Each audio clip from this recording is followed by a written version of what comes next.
Social media पर channel Mahalakshmi की ओर से आप सभी को घड़ी बजाए 8 सादर जयजय करते हैं। आज की शुरुआत करते हैं आज एक कल्याणक और कल कहेंगे दिन एक तीर्थंकर 2 कल्याणक 3। कल बात करेंगे पर आज की बात करेंगे। पर आज बात कर रहे हैं हम खूबसूरत जगह की। दृश्य देख रहे हैं एकदम कहते हैं पर्यटन के लिए आंखें चार कर देता है। 72 झरने हैं यहाँ पर, 3 जलाशय हैं, 3 चेक डैम हैं। और यह हम कर रहे हैं मदुरई जिले के अरियापट्टी की बात। गजब के दृश्य हैं। 7 यहाँ पर पहाड़ियाँ हैं ग्रेनाइट की। बस वह ग्रेनाइट की पीढ़ियाँ हमारे जैन इतिहास से बहुत जुड़ती हैं। लेकिन क्या है आज इतिहास, पहले इसकी सुंदरता देख लीजिए, क्योंकि इसके बाद आपकी पहाड़ियाँ आपके पैरों के नीचे सरक जाएंगी। नहीं देख पाएंगे आप इतनी सुंदरता के रूप में।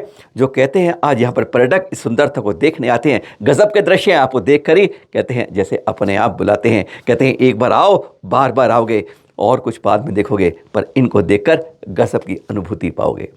पर हो क्या रहा है यहाँ आज जैन समाज की आंख खोलने के लिए है। कोई कमेटी साथ देने को क्या तैयार? किसी को क्या खबर नहीं हो पाती है कि हम हमारी संस्कृति विरासत यूं ही लुट जाती है। नहीं देख पाता कोई। कब तक आग खोलते रहोगे, कब तक बजाते रहोगे? अरे कहते हैं जो सो रहा है उसे जगा सकते हो, जो जागते हुए सोने का बहाना करता है उसे जगा कैसे सकते हो? आज सवाल यही आता है इन दृश्यों को देखने के बाद, क्योंकि अब जो बता रहे हैं वह आपके नीचे की पैरों तले जमीन खिसका रहे हैं। यह है तमिलनाडु टूरिज्म की वेबसाइट का एक फोटो, वो हमने स्क्रीनशॉट लिया है। दिख रहे हैं आप, ये जैन साइट्स अरियापट्टू।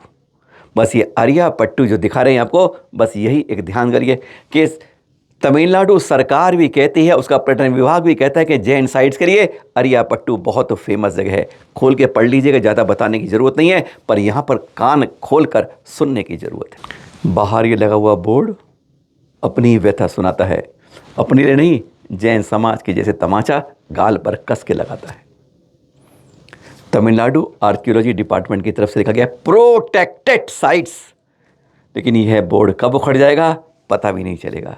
इसका कारण भी है, अब वही बता रहे हैं आपको कि इसके पीछे का कारण क्या है। अनिल अग्रवाल जी बहुत बड़े कारोबारी, बहुत बड़े व्यापारी, माइनिंग के लिए अब यह सारी इस पहाड़ियाँ 5000 एकड़ की जो हैं, क्योंकि सारी ग्रेनाइट की हैं, ग्रेनाइट का पत्थर है, इस बेशकीमती के लिए तबाही का मंजर अब आगे नहीं। 50 से ज़्यादा गांव इस समय विरोध कर रहे हैं, पर जैन समाज का एक बच्चा साथ नहीं है, क्योंकि उसे विरासत की हमें कोई चिंता नहीं है। बड़ी बड़ी कमेटियां, बड़ी बड़ी संस्थान, बड़े बड़े लोग बड़े हैं, और पता नहीं कितने घरों में कितनी संस्थानें बनी पड़ी हैं, पर किसी की आवाज़ आज तक नहीं आ रही है। हमारी विरासत मिटने को तैयार है। क्यों है? पहले आपको अपनी विरासत के दृश्य देखना चाहेंगे, क्योंकि आज ये चित्र देख लीजिएगा, पता नहीं बाद में मिलेंगे नहीं मिलेंगे। देखिए ज़रा, आर्कियोलॉजी डिपार्टमेंट से, सरकार से, यहाँ की 5000 एकड़ भूमि जगह, 50 गांव का बच्चा आज विरोध कर रहा है कि इनको मत ख़त्म करिए। क्योंकि स्टरलाइट ग्रुप, वेदांता ग्रुप जानते होंगे, सब जानते हैं, करोड़ों की करोड़ों अरबों का बादशाह है इस समय, और उसने इन पहाड़ों को खरीद दिया है। क्या ज़माना आ गया है, क्या सरकारें आ गई हैं कि गज़ब की बात है कि जो चीज़ हमारे पुरातत्व के अंदर संरक्षित होती है वह भी जैसे बोली में बिक जाती है। आज यही बात है, क्योंकि खोपड़ियाँ कम हैं, क्वालिटी का दम नहीं देखा जाता है, और इसलिए जो सब कुछ होता है उसमें कहीं कोई बोल नहीं पाता है। इसके अंदर हमारे लगभग पहली सदी के रॉक बेड्स, प्राकृतिक वह विश्राम स्थल हैं हमारे संतों के, जो आज यहाँ पर हैं। मंदिर हैं, बाकायदा ये शिलापट बोर्ड भी जगह जगह लगे मिलेंगे आपको यहाँ पर। कितने हमारे पर शिलालेख पुराने ब्राह्मी भाषा तक के यहाँ पर हैं, विश्वास नहीं होगा आपको। एक तरफ संस्कृति को बदला जाता है और एक तरफ इस तरह से मिटाया जाता है। बस जैनों के साथ खेला हो जाता है। आप कुछ भी करें, राजनीति रंग ला रही है। मत कीजिए कि सत्ता में कौन है, सत्ता में क्या कर रहा है, पर सत्ता क्या कर रही है। बात यह है जो कुर्सी पर आके चिपकता है वही जैन समाज से जैसे भड़कता है। मत सोचिए कोई राजनीति हमारे साथ है। ये देख रहे हैं, ये ऐतिहासिक कितनी गुफाएं हैं, इन सब में रॉक बेड हैं, इन चट्टानों के अंदर बने हुए जहाँ संत रहते थे। आज दीवारों पर भी उकेरी हुई प्रतिमाएं हैं। 8वीं सदी का समनार हिल्स गुफा मंदिर बहुत लोकप्रिय है। ये सब जो बोल रहे हैं ना हम, ये गूगल में सर्च कर लीजिएगा। तमिलनाडु टूरिज्म साइट सर्च कर लीजिएगा, विकिपीडिया पे अरियापट्टी जैन तीर्थ सर्च कर लीजिएगा, आपको इतिहास मिल जाएगा कि जो हमारा अब ये सर्वनाश होने को तैयार है, पर कोई बोलने को तैयार नहीं है। कैसे कान में जू तो गई बात, हमारे कान में कुछ होता ही नहीं है। इतना बोलते बोलते हम थक जाते हैं। ये टोपी वाला पता नहीं कहाँ से क्या लाता है, पर हम में से किसी की आवाज़ नहीं उठती है। कोई हिम्मत करके आगे नहीं आता है कि हम इस बारे में बोल सकें। अपने तीर्थ का मंजर देख रहे हैं, खंडर बनने के लिए, बुलडोजर चलने के लिए, सब कुछ करने के लिए, विनाश करने के लिए तैयारी हो चुकी है। बस कहते हैं शतरंज की बिसात है, चाल चलने बाकी है। गाँव वालों के साथ ही मिल लो, गाँव के साथ ही आपके साथ बहुत लोग मिल जाएंगे, पर हम में से कोई आवाज़ उठाने को तैयार होगा, कोई जिंदा शेर का बच्चा दिखेगा। आशा यही करते हैं। कल के दृश्य दिखाते हैं आपको। गजब की बात बता रहे हैं। बेलगाम में कर्नाटक सरकार का विधानसभा सत्र शुरू हुआ और उसके सामने बस्तावड़ के अंदर यह जैनों का शंखनाद हुआ।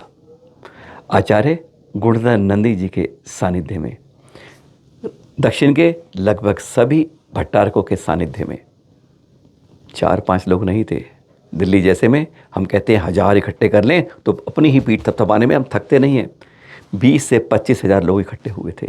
कारण क्या था कि जैनों को इस तरह धरना की, आवाज़ की, प्रदर्शन की, बैठक की ज़रूरत पड़ गई थी जब विधानसभा चल रही थी। विधानसभा से उप मुख्यमंत्री वहाँ से यहाँ गए थे। दृश्य देख रहे हैं। बात ये थी, आज वहाँ पर जो अल्पसंख्यक आयोग बना हुआ है उसका सारा पैसा अलग से सरक जाता है और जैनों के हाथ में खाली। कहते हैं ना, जैसे हम शिखर जी के बारे में बोलते हैं कि 40 संस्थाओं में दान देते देते ऊपर चंद चावल मिलते हैं जो चरणों पर चल दिए जाते हैं। दान की बात नहीं। बस वैसी तरह से अल्पसंख्यक का फंड यहाँ नहीं मिल पाता। इसलिए कहा गया है कि जैन आयोग की स्थापना वादे कर लिए गए पर शुरू क्यों नहीं हुआ। इसलिए समाज की ओर से ये बस्तावड़ में आचार्य गुण सानिध्य में गजब की है साथ उनकी यह, आप कहें धरना कहें, प्रदर्शन कहें, बैठक कहें, सभा कहें, चर्चा कहें, कुछ भी कह सकते हैं। भाषा आपकी है, आप अपने आप बोल सकते हैं। पर ये देख रहे हैं, जब सुधाकर जी सामने आए, उन्होंने मुख्यमंत्री के आश्वासन लेके वहीं घोषणा कर दी कि शीघ्र ही इस पर सरकार कार्य करेगी और जल्द इसकी घोषणा करेगी। कोई किंतु परंतु नहीं, कोई बट लेकिन नहीं, कोई चुनांचो इफ बट नहीं हुआ। और सीधा स्पष्ट रूप से वहाँ की सत्ता के बारे में कई मंत्री भी आए थे। जब हम इस तरीके से मिलकर आवाज़ उठाते हैं, जब जैन समाज के 20-25 वाले इकट्ठे हो जाते हैं तो आवाज़ ज़रूर सुनी जाएगी। और ये कहते हैं जब बादल गड़गड़ाते हैं तो कहीं ना कहीं बारिश की भी आवाज़ का संकेत देते हैं। बस यह गड़गड़ाने की आवाज़ थी और खुशी इस बात की थी कि जैन समाज को कर्नाटक में शीघ्र जैन आयोग मिलने की संभावना है। हम लोग संतों के अवतरण दिवस, दीक्षा दिवस खूब ज़ोर शोर से मनाते हैं।